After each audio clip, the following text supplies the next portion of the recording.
Hi hello നമസ്കാരം. പുതിയൊരു വീഡിയോയിലേക്ക് സ്വാഗതം. ഞാനിന്ന് വന്നിട്ടുള്ളത് നമ്മുടെ മുഖത്തെ രോമ വളർച്ച പെട്ടെന്ന് മാറ്റിയെടുക്കാൻ വേണ്ടിയിട്ടുള്ള ഒരു ഹോം റെമഡിയുമായിട്ടാണ്. അപ്പോൾ വീഡിയോ തുടങ്ങുന്നതിന് മുമ്പ് ഒന്ന് പറഞ്ഞോട്ടെ, ആദ്യമായാണ് ചാനൽ വന്നിട്ടുണ്ടെങ്കിൽ പ്ലീസ് ചാനൽ ഒന്ന് സബ്സ്ക്രൈബ് ചെയ്ത് സപ്പോർട്ട് ചെയ്യുകയും അതുപോലെ വീഡിയോ ഇഷ്ടമായിട്ടുണ്ടെങ്കിൽ വീഡിയോയ്ക്ക് ഒന്ന് ലൈക്ക് ചെയ്യുകയും വേണം. അപ്പോൾ നമ്മൾ വീഡിയോ തുടങ്ങുകയാണ്. നമ്മൾ വീട്ടിൽ തന്നെ ഉള്ള അധികം ചിലവൊന്നുമില്ലാത്ത വളരെ കുറച്ച് ഇൻഗ്രീഡിയൻസ് കൊണ്ട് നമുക്ക് പെട്ടെന്ന് തന്നെ റെഡിയാക്കി എടുക്കാൻ പറ്റുന്നതാണ്. ഞാനിവിടെ എടുത്തിട്ടുള്ളത് കോൺഫ്ലവർ ആണ്. ഇത് മിക്കവാറും എല്ലാ വീടുകളിലും ഉള്ളത് തന്നെയാണ് കോൺഫ്ലവർ. അപ്പോൾ 1 ടീസ്പൂണിന് താഴെ നമ്മുടെ അളവനുസരിച്ച് നമുക്കെടുക്കാം.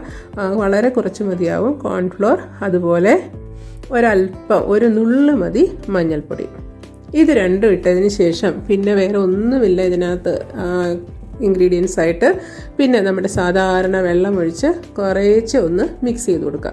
ഒരുപാട് വെള്ളം ഒറ്റ സമയത്ത് ഒഴിച്ചാൽ അത് അടിയിലിങ്ങനെ കട്ട പിടിക്കും, കുറച്ച് കോൺഫ്ലവറേ ഉണ്ടെങ്കിൽ പോലും. അതുകൊണ്ട് കുറേശ്ശെ വെള്ളം ഒഴിച്ച് ഇതിൻ്റെ കൺസിസ്റ്റൻസി നല്ല നേർത്ത കൺസിസ്റ്റൻസി ആയിരിക്കണം. അതുകൊണ്ട് രണ്ടാമതും കുറച്ചുകൂടി വെള്ളം ഒഴിച്ചിട്ട് ഏകദേശം ഒരു അര ഗ്ലാസ് വെള്ളം കൊണ്ട് തന്നെ ഇത് നല്ല ഇതുപോലെ ഒരു കൺസിസ്റ്റൻസി ആയി കിട്ടും. ഇതിന് ശേഷം നമുക്കിതിനെ സ്റ്റൗവിലേക്ക് മാറ്റാം.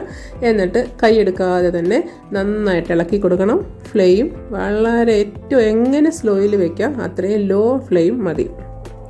ഒരു 10 സെക്കൻഡ് കൊണ്ട് തന്നെ ഇതൊന്ന് കുറുകി വരും. പിന്നെ ഒരു 10 സെക്കൻഡ് കൂടി ആകുമ്പോഴത്തേന് നന്നായിട്ടൊന്ന് കുറുകി വരാൻ സാധ്യതയുണ്ട്. അതുപോലെ പിന്നെ അവരവരുടെ ഫ്ലെയിമിൻ്റെ ചൂടനുസരിച്ച് സമയത്തിൽ കുറച്ച് വ്യത്യാസമെടുക്കും. എങ്കിലും മൊത്തം 1 മിനിറ്റ് പോലും വേണ്ടി വരില്ല. ഇത് നന്നായിട്ടൊന്ന് കുറുകി വരും. ഒരുപാട് അങ്ങ് കുറുകി കട്ടയായി പോവാതെ ശ്രദ്ധിക്കണം. ഒരുപാട് കുറുകി പോയിട്ടുണ്ടെങ്കിൽ ഇത് പിന്നെ മുഖത്ത് അപ്ലൈ ചെയ്താൽ കട്ടയായിട്ട് പിടിക്കത്തില്ല. അതുകൊണ്ട് ചെറിയൊരു ലൂസും വേണം, അധികം അങ്ങ് കട്ടയാവരുത്. ഈ ഒരു കൺസിസ്റ്റൻസിയിൽ നമുക്ക് സ്റ്റൗ ഓഫ് ചെയ്യാം. ഇത്രയും മതി. സ്റ്റൗ ഓഫ് ചെയ്ത് കഴിഞ്ഞാലും പിന്നെ ആ പാത്രത്തിൻ്റെ ചൂടിലിരുന്നിട്ട് വീണ്ടും ഇതൊന്ന് കട്ടയാവാനുള്ള സാധ്യതയുണ്ട്. അപ്പോൾ അതിനനുവദിക്കാതെ നമ്മൾ പെട്ടെന്ന് തന്നെ ഇളക്കി കൊടുത്ത് മറ്റൊരു പാത്രത്തിലേക്ക് അങ്ങ് മാറ്റണം. അപ്പോൾ നമ്മൾ ആവശ്യമുള്ളത് മറ്റൊരു പാത്രത്തിലേക്ക് ആക്കിയെടുത്തിട്ട് നമുക്ക് മുഖത്ത് അപ്ലൈ ചെയ്യാം. അപ്പോൾ ഇതാണ് ഇതിൻ്റെ ഒരു കൺസിസ്റ്റൻസി.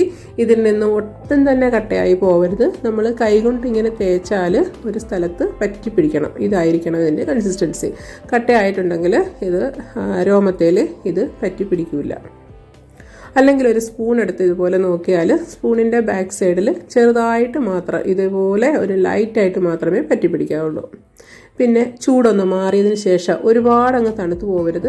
ഒരു ചെറിയ ചൂടോടെ നമ്മുടെ മുഖത്ത് നമുക്ക് അപ്ലൈ ചെയ്യാൻ പറ്റുന്ന ഒരു ചെറിയൊരു ചൂടോടുകൂടി നമുക്കിത് മുഖത്ത് തേച്ച് കൊടുക്കാം.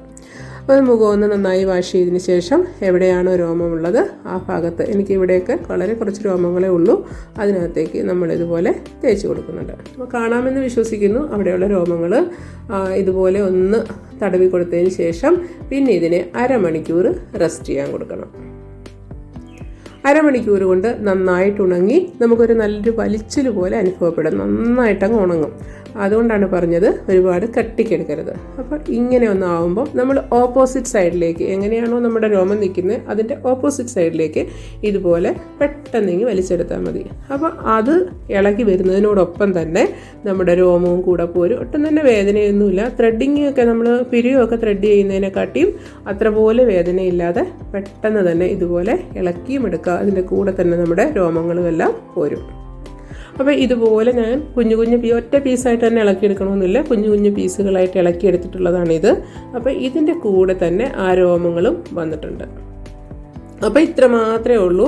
വളരെ എളുപ്പവുമാണ്, നമുക്ക് ചെയ്യാനും ഈസിയാണ്. അതുപോലെ വളരെ കുറച്ച് സമയവും മതി. അങ്ങനെ ദാണ്ട എല്ലാം ഞാൻ പിന്നെ ഒന്ന് വാഷ് ചെയ്തിട്ട് വന്നിട്ടുണ്ട്. നല്ലതായിട്ട് അവിടെ ഉണ്ടായിരുന്ന രോമങ്ങളെല്ലാം മാറിയിട്ടുണ്ട്. പിന്നെ അതിന് ശേഷം വേണ്ടുന്നത് റോസ് വാട്ടർ അല്ലെങ്കിൽ ഗുലാബ് ജൽ. ഇത് നമ്മൾ 1-2 ഡ്രോപ്സ് കയ്യിലെടുത്തിട്ടോ അല്ലെങ്കിൽ ഒരു കോട്ടണിൽ പ്രസ് എടുത്തിട്ടോ ഇത് നമ്മൾ എവിടെയാണോ ഹെയർ റിമൂവ് ചെയ്തത് ആ ഭാഗത്തേക്ക് ചെറുതായിട്ടൊന്ന് അപ്ലൈ ചെയ്ത് കൊടുക്കാം. അപ്പോൾ എല്ലാവർക്കും അറിയാം റോസ് വാട്ടർ നല്ലൊരു ടോണറാണ്. അതുകൊണ്ട് തന്നെയാണ് നമ്മൾ ഇതിങ്ങനെ രോമം മാറ്റിയെടുത്ത് ഒന്ന് തേച്ച് കൊടുക്കുന്നത്. അപ്പോൾ ഇത് റോസ് വാട്ടർ ഇതുപോലെ തേക്കാൻ മറന്നു പോകരുത്. ഇത് നല്ലൊരു ടിപ്പാണ്. വീണ്ടും പെട്ടെന്ന് തന്നെ വളർച്ച വരാതിരിക്കാനും ഇത് നമ്മളെ സഹായിക്കുന്നു. ഇങ്ങനെ ഒരു തവണ റിമൂവ് ചെയ്താൽ പിന്നെ വളരെ പെട്ടെന്നൊന്നും കിളിക്കാൻ സാധ്യതയില്ല. അപ്പം വീഡിയോ ഇഷ്ടപ്പെട്ടെന്ന് വിചാരിക്കുന്നു. ഇഷ്ടപ്പെട്ടെങ്കിൽ ലൈക്ക് ചെയ്യാനും അതുപോലെ പുതിയതായി വന്ന കൂട്ടുകാരെ സബ്സ്ക്രൈബ് ചെയ്യാനും മറക്കരുത്. അടുത്തൊരു വീഡിയോ ആയിട്ട് ഉടനെ തന്നെ കാണാം. Thank you for watching.